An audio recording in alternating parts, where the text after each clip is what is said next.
Alors rapidement, je vais entrer dans le fond de ma pensée. Lorsqu'on lit Luc chapitre 4, verset 18, la Bible dit ceci: l'Esprit du Seigneur est sur moi, car il m'a oint pour annoncer la bonne nouvelle aux pauvres, et ainsi de suite. On constate que Jésus est en train de reproduire le texte du prophète Isaïe. Lorsqu'on lit Isaïe chapitre 61, le premier verset, c'est le texte qui est reproduit. Mais pourquoi Jésus est en train de reproduire ces textes? Jésus reproduit ces textes parce qu'il veut nous faire comprendre, pour qu'on parle du revêtement spirituel, il faudrait, dans l'Ancien Testament, il y avait des expressions comme la main de l'Éternel fut sur moi, ou encore l'Esprit du Seigneur est sur moi. Mais nous sommes autour de la dispensation de la grâce, c'est-à-dire, hormis le fait que le Saint-Esprit peut être sur nous, il est aussi en nous. C'est comme ça que l'apôtre Paul est en train de dire dans le premier épître aux Corinthiens, chapitre 6, le verset 19, il dit: ne savez-vous pas que votre corps est le temple du Saint-Esprit? C'est ce qu'on appelle le principe des outres neufs et le vin nouveau. La Bible dit dans Matthieu chapitre 9, le verset 17, la Bible dit ceci: on ne met pas non plus du vin nouveau dans les vieilles outres. Et si on prenait le vin nouveau et qu'on le mettait dans les vieilles outres, ça va fissurer, ça va rompre les outres vieilles. C'est comme ça qu'on voit dans l'histoire des Saul de Tarse. Saul de Tarse qui est en train de partir pour persécuter le chrétien à Damas. L'esprit de Jésus-Christ apparaît. Il dit: Saul, Saul, pourquoi me persécutes-tu? On constate que l'esprit qui était en Jésus va constater que Saul était encore un vieux récipient. Il était encore une outre vieille. Est-ce que vous comprenez ce que je suis en train de dire? On part quelque part. Il était encore une outre vieille. C'est comme ça que l'Esprit de Dieu l'a rompu, il a fissuré, il a brisé, il est devenu aveugle. À chaque fois lorsque nous voulons demeurer la puissance, désirer la puissance de Dieu et que nous sommes considérés comme une outre vieille, le Saint-Esprit va nous briser. Par définition, c'est quoi une outre, frères et sœurs? Une outre, c'est un processus anatomique. C'est-à-dire, il faudrait tuer un animal. On tue un animal, on va donc sortir les anses, tout ça, c'est pas la médecine. On sort tous les anses, tout ce qui est dans l'animal, on va donc le mettre à côté.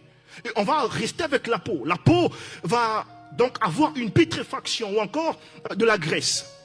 Qu'est-ce qu'on va faire? On prend cette peau, on va l'étaler sur le soleil. Le soleil aura pour rôle d'enlever toutes les graisses, de déchasser la peau pour que l'outre se forme à bon usage. L'outre, c'est la vie de péché. Avec le grès, c'est la vie de péché. Cette peau avec de putréfaction, c'est la vie de péché que tu mènes.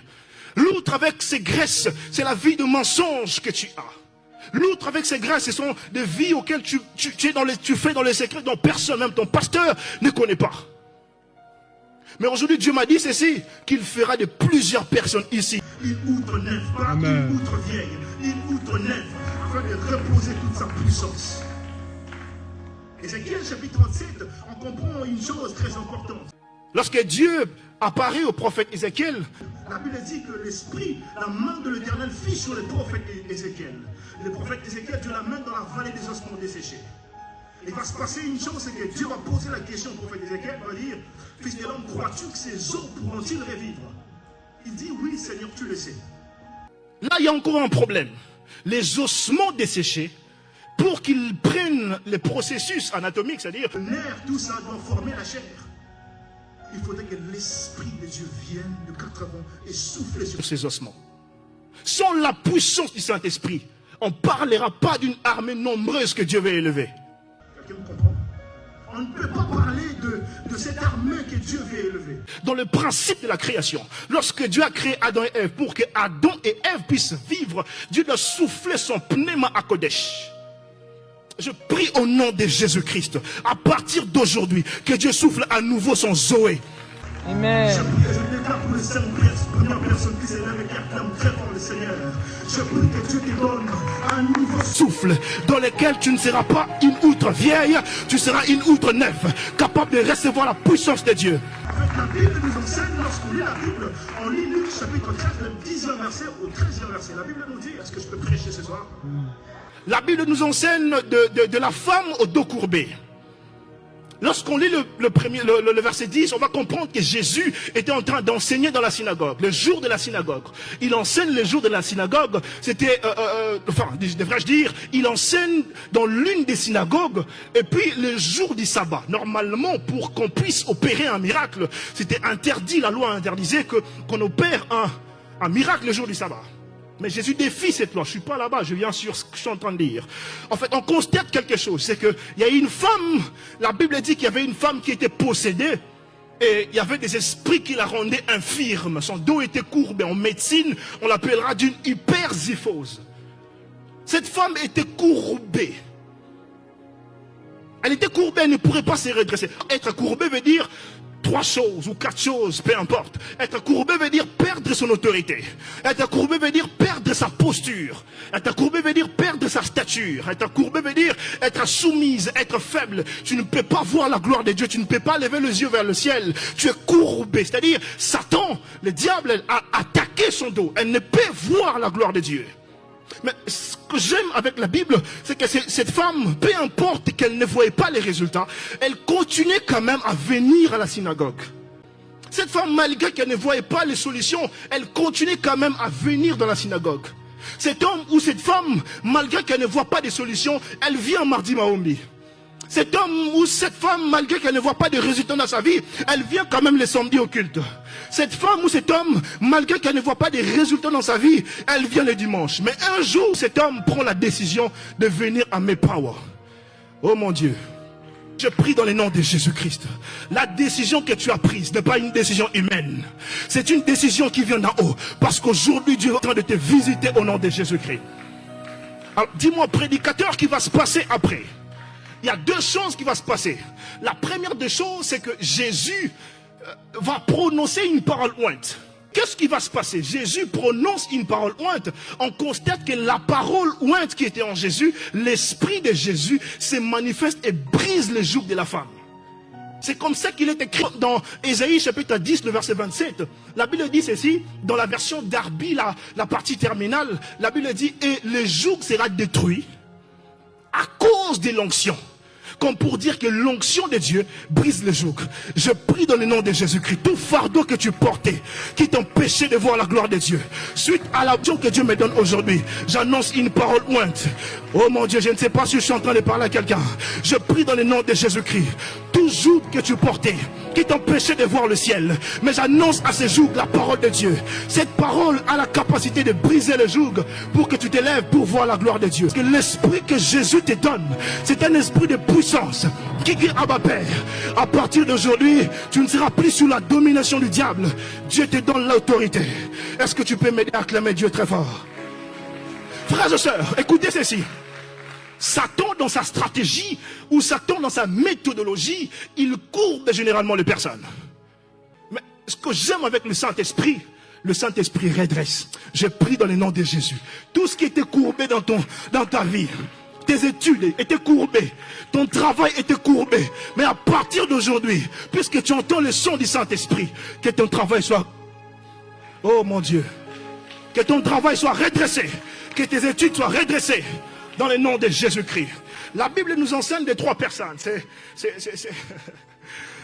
Dieu m'a enseigné plusieurs choses dans ces contextes. Au fait, il y a 3 personnes que Dieu m'a enseigné alors que j'étais en train de préparer cette prédication. Dieu nous parle de Saül, Dieu nous parle également de David, Dieu nous parle également de Goliath. Lorsqu'on lit 1 Samuel chapitre 17, le verset 39, la Bible dit ceci, je vais paraphraser, David ceignit l'épée de Saül. Il le met au-dessus de ses vêtements. Mais il y a un détail prophétique qu'il a pris au Saint-Esprit de mentionner là. David dit à Saül, je ne puis marcher avec ces vêtements parce que je ne suis pas accoutumé. Dis à ton voisin, parce que je ne suis pas accoutumé. Aide-moi à acclamer Dieu très fort. Je sens la présence de Dieu. Parce que je ne suis pas accoutumé. Il y a 3 choses que Jésus m'a enseignées. La première des choses que Dieu m'a enseigné, c'est que David ne peut que faire confiance en Dieu. Parce que dans le secret, lorsque David a tué le lion, il n'avait pas besoin de l'armure de Saül. Lorsque David a tué l'ours, dans le secret, il n'avait pas besoin de l'armure de Saül. Mais ce que David avait besoin, c'est le revêtement de la puissance du Saint-Esprit. C'est comme ça qu'il est écrit. Revêtez-vous donc de toute arme spirituelle de Dieu. Ce que tu as besoin pour tes études, pour réussir. Tu n'as pas besoin d'une force étrangère. Mais ce que tu as besoin, c'est le revêtement de la puissance du Saint-Esprit. Je prie dans le nom de Jésus. Tu n'as pas besoin d'aller corrompre pour réussir dans tes études, mais tu as besoin de l'intelligence de Dieu par son revêtement. Tu n'as pas besoin d'aller toucher au gris-gris pour être remarqué dans ton travail, mais tu as besoin d'être revêtu de la puissance du Saint-Esprit. Est-ce que je suis en train de parler aux hommes? Oh mon Dieu. Est-ce que je parle aux hommes spirituels? Tu n'as pas besoin d'une force étrangère. La deuxième des choses que Jésus m'a enseigné, c'est que je me suis posé la question, frères et sœurs, si David avait pris le vêtement de Saül et qu'il avait tué avec Goliath, qui sait, un jour Saül allait s'attribuer la gloire. Il allait s'attribuer la gloire. Donc on peut dire, la gloire allait revenir à Saül. Mais ce que j'aime avec la Bible, Dieu ne partage sa gloire avec personne. Donc Dieu voulait dire à David, tu n'iras pas tuer ou terrasser Goliath avec les noms de l'armure de Saül, mais tu iras terrasser Goliath avec les noms de l'Éternel. Je prie dans le nom de Jésus-Christ. Tu n'as pas besoin d'aller terrasser Goliath avec l'armure que le monde te propose, mais tu vas terrasser Goliath avec le nom du Saint-Esprit, avec le revêtement du Saint-Esprit. Hormis le revêtement, mais Dieu te donne aussi son nom. Tu vas terrasser Goliath avec le revêtement du Saint-Esprit. C'est comme ça que Papa Voto un jour il a dit, nous serons des hommes riches. Et oh mon Dieu, il a dit ceci, nous serons des hommes de jeunes remplis de la richesse. Nous serons aussi revêtus de la puissance d'en haut, hormis que nous serons des hommes millionnaires. Mais Dieu fera de nous aussi des hommes revêtus de la puissance du Saint-Esprit. C'est-à-dire que lorsqu'on sera dans les réunions politiques, lorsqu'on sera dans les réunions scientifiques, on donnera des stratégies qu'il faut. Ça ne vient pas des hommes. Oh mon Dieu, ça ne vient pas des hommes. C'est Dieu qui est en train de parler. C'est-à-dire que Dieu est en train de te revêtir. Il ne te donne pas ce que les hommes peuvent proposer, mais il te donne ce qui vient de lui. Je prie dans le nom de Jésus. Pour les études de quelqu'un, si ça vacille, Dieu te donne la solution. Pour ton travail, si ça vacille, Dieu te donne la solution. La troisième des choses, c'est que le vêtement de Saül dans les champs de bataille rend lourd. C'est pour cette raison que David ne l'a pas mis. Mais par contre, le revêtement du Saint-Esprit rend léger. Ce que tu as besoin, ce n'est pas l'armure de Saül. Parce qu'à un moment, quand tu vas prendre les vêtements de Saül pour te battre avec ton ennemi, tu sentiras une lourdeur. Dieu ne travaille pas avec les lourds. Dieu travaille avec les légers. Oh mon Dieu, j'annonce dans cette saison. Si cette saison était lourde, ça t'empêchait de voir la gloire de Dieu suite au péché.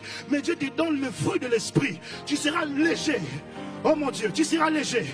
Tu ne prends pas l'armure que le monde te propose, mais tu prends le revêtement de la puissance du Saint-Esprit. Là où plusieurs sont en train de marcher, toi Dieu te fera grâce, tu seras en train de courir. Là où les gens sont en train de courir, Dieu te fera grâce de prendre l'envol. Je prie dans le nom de Jésus-Christ. À partir d'aujourd'hui, je déclare comme serviteur de Dieu, au nom puissant de Jésus-Christ, je prie dans le nom de Jésus-Christ. Dieu te fera grâce, que la saison passée, qui te rendait lourd, qui te rendait affaibli, qui t'affaiblissait pour que tu ne puisses pas voir la gloire de Dieu. Dieu te donne dans cette saison la capacité de pouvoir être léger. Dis à ton voisin, je suis léger au nom de Jésus.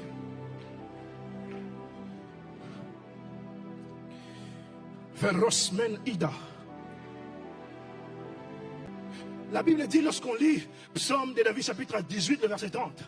Avec mon Dieu, je me précipite contre une troupe en armes. Avec mon Dieu, j'ai franchi une muraille. Écoutez, frères et sœurs, les revêtements spirituels ou les revêtements de la puissance de Dieu te donnent la capacité que même ceux qui sont armés n'ont pas. Saül avait l'arme. Saül était armé. Saül avait les revêtements qu'il faut pour détruire les hommes. Mais il manquait la capacité pour terrasser Goliath. Mais toi, Dieu te donne cette capacité spirituelle que Saül n'avait pas. Mais il te donne la capacité de pouvoir vaincre l'ennemi. Et ils sont armés jusqu'aux dents. Mais c'est que toi, tu as la puissance du Saint-Esprit. Je disais à quelqu'un, tu as la puissance du Saint-Esprit. Hormis le fait que tu peux avoir confiance en tes parents, tu peux avoir confiance en tes amis. Mais je vais dire à quelqu'un, fais confiance à la puissance du Saint-Esprit. Parce que sans la puissance du Saint-Esprit, tu ne peux rien faire. Oh mon Dieu, est-ce que tu peux m'aider à acclamer Dieu très fort? Acclame Dieu très fort, je finis par là.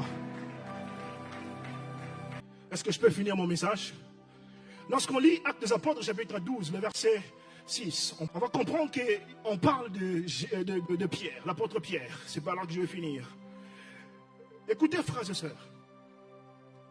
Le roi Hérode Agrippa Ier avait donc ordonné qu'on puisse tuer Jacques. Jacques, c'est le frère de Jean. Jacques était mort. Alors ça a plu aux Juifs, parce que les Juifs étaient d'accord que les chrétiens puissent mourir. Mais la Bible dit ceci, que l'Église n'ait cessé d'adresser de prières à Dieu. Pierre est emprisonné, parce qu'on devait le faire comparaître. Dans les contextes juifs et romains, lorsqu'on dit faire comparaître, ce qui en suivait après, c'est une condamnation mortelle. Je me suis posé la question, frères et sœurs, comment une personne qui sait qu'il va mourir le lendemain, mais il dort? C'est illogique, frères et sœurs, ça dépasse l'entendement humain.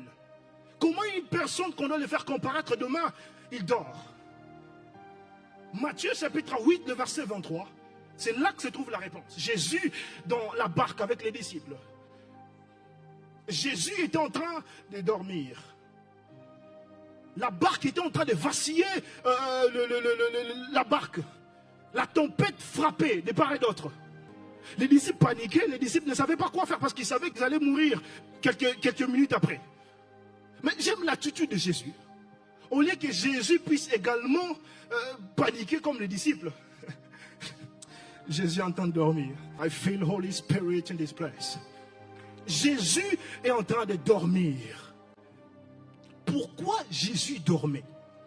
Jésus dormait pour 3 raisons. La première des choses qui montre que Jésus était en train de dormir, c'est parce qu'il voulait enseigner aux disciples la foi.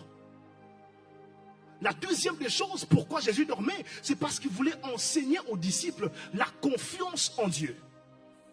La troisième des choses qui montre pourquoi Jésus était en train de dormir, c'est parce que Jésus voulait dire aux disciples, il arriverait un jour, vous aurez une situation qui sera similaire. Au lieu de paniquer, faites confiance à la puissance du Saint-Esprit, c'est lui qui viendra pour vous secourir. C'est comme ça qu'il est écrit. Dans Psaume chapitre 4, le verset 9, je m'endors et je me couche en paix. Car, ô toi seul éternel, tu es ma sécurité dans mon demeure. J'aimerais dire à quelqu'un, Dieu te donnera la solution. Pendant que tout le monde sont en train de paniquer, oh mon Dieu, tout le monde sont en train de chercher des solutions de part et d'autre. Toi dors, parce que tu sais que le Saint-Esprit sera là pour te donner la solution. Est-ce que tu peux m'aider à clamer très fort le Seigneur? Parce que Dieu te donne la solution à ton problème. La deuxième des choses, c'est là que je vais finir.